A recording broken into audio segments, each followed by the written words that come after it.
Hi everyone, good to see you again all. I hope you all will be fine. Please check Iraq latest news updates.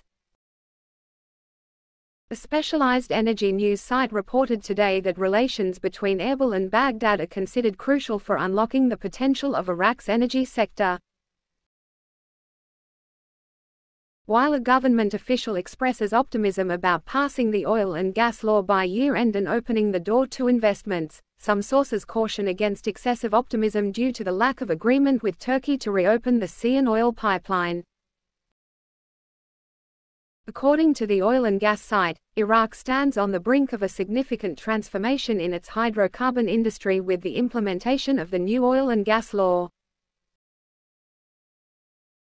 The report emphasized that relations between Erbil and Baghdad are essential to unleash the energy sector's capabilities in Iraq, especially with the approval of the energy law, which will serve as a stable roadmap for harnessing this sector's potential. Mudir Saleh, an advisor to the Iraqi Prime Minister, stated that this law will ignite investments in the energy sector and bolster revenues. However, he stressed the importance of swift parliamentary approval for this long-awaited law, which has been hanging for about 15 years due to disputes between P governorates and the Kurdistan region (KRI). The recent developments indicate that this long-awaited law is likely to receive approval after the local council elections scheduled later this year. This approval will pave the way for production sharing agreements with foreign companies. Despite this optimism, the report highlights a lingering issue regarding the sea and oil pipeline between Iraq and Turkey, which ceased operations due to financial compensation disputes between the two countries. While there are expectations of resuming the flow of approximately 470,000 barrels per day after a 6-month hiatus, an unnamed high-level Iraqi source was quoted as saying that the pipeline's reopening is not imminent. The report noted that Turkey may struggle to meet the required compensation obligations, as determined by the International Chamber of Commerce, amounting to $1.9 billion.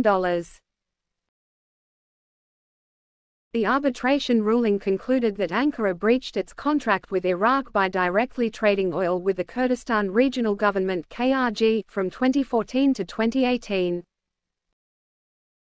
In response, Turkey initiated its own legal proceedings against Iraq, further complicating the matter. In conclusion, the report stressed that reopening the oil pipeline faces multiple challenges, including financial compensation disputes and strained relations between Erbil and Baghdad.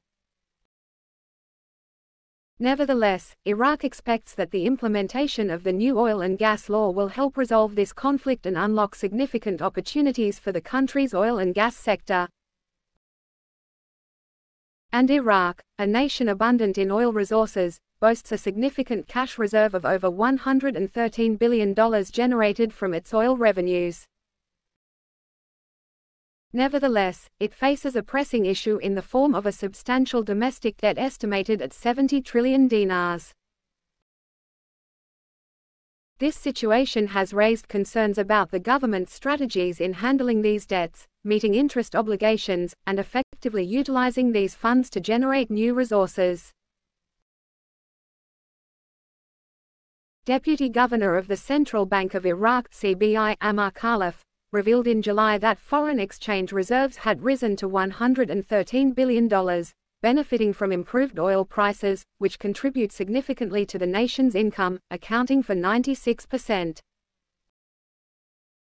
Simultaneously, Iraq's internal debt has surged to 70 trillion Iraqi dinars, roughly equivalent to $47 billion. Additionally, Ali al-Alik, governor of the CBI, disclosed in August that the government has an outstanding debt of 46 trillion Iraqi dinars, which is approximately $34.6 billion. Given the volatile nature of oil revenues based on market prices, the current government expenditure encompasses an annual allocation of $47.6 billion for salaries, supporting approximately 12 million employees. Furthermore, defense, security, and service expenditures consume around $60 billion from a total annual income of approximately $120 billion. Iraq's debt landscape. Economic scholar Ali Dardoush provided insights into Iraq's public debt structure, categorizing it into external and internal debt.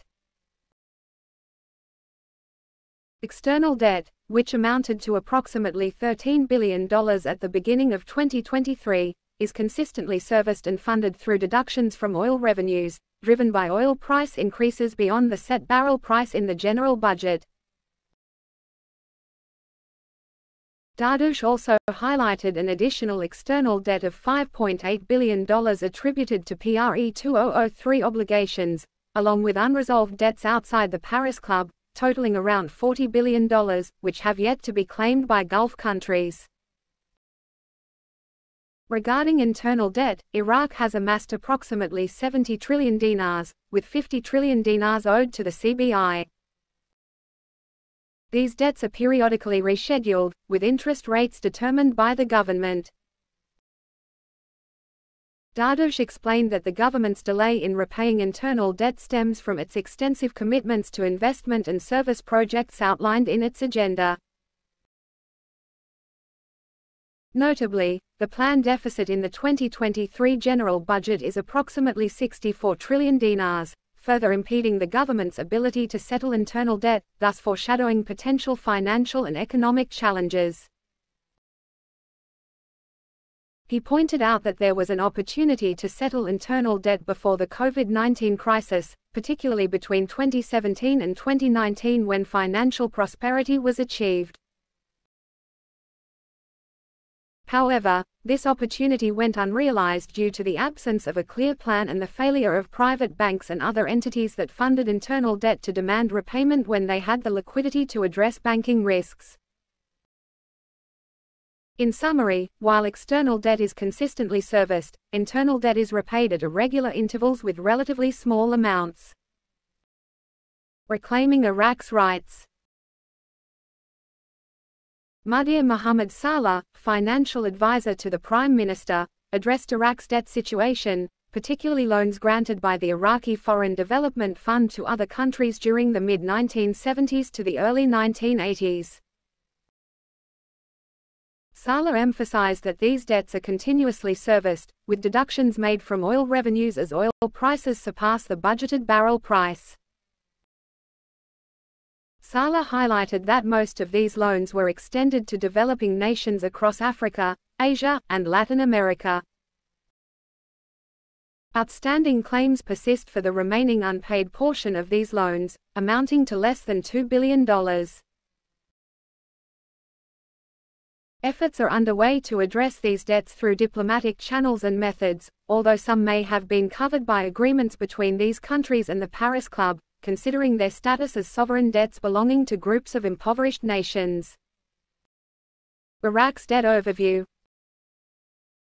Nabil al-Masoumi, an economics professor at the University of Basra, provided an overview of Iraq's public debt.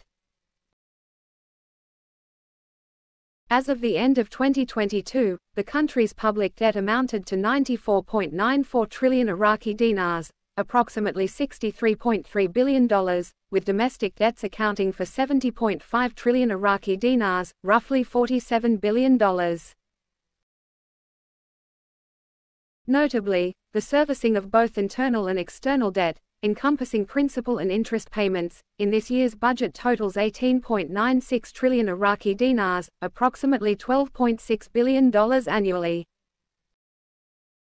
Al-Masoumi highlighted a critical concern: the budget is structured as trilateral rather than annual. Consequently, spending will continue into the next year, based not on 1/12 of actual expenditure but on the allocation in the previous year's budget. This may grant the government substantial leeway in internal and external borrowing, particularly with the disappearance of the cash surplus intended for this year's budget.